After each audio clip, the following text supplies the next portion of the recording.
The climb. Amara stood at the base of Mount Kale, staring up at the jagged peak that pierced the sky like a dagger.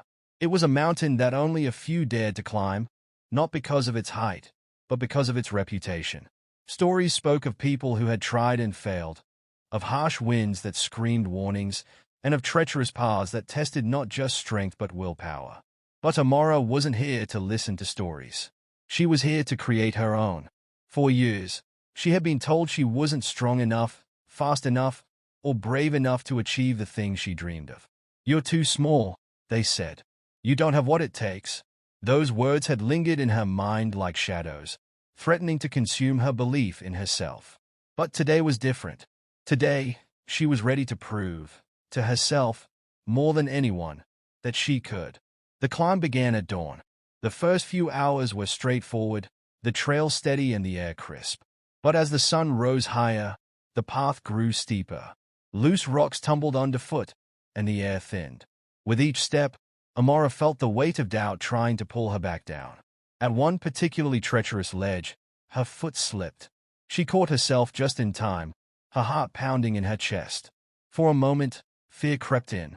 Maybe they were right, she thought. But then she looked up. Above her, the summit gleamed in the sunlight, a beacon calling her forward. She steadied her breath. One step at a time, she whispered to herself. Just one more step. Hours turned into what felt like days. Her muscles ached, and the cold wind bit at her face. But every time she wanted to give up, she thought about why she started. She thought about the young girl who had dreamed of touching the sky. The girl who refused to believe that limits were permanent. Finally, as the sun began to dip below the horizon, she reached the peak. Tears filled her eyes as she looked out over the endless expanse of clouds and valleys.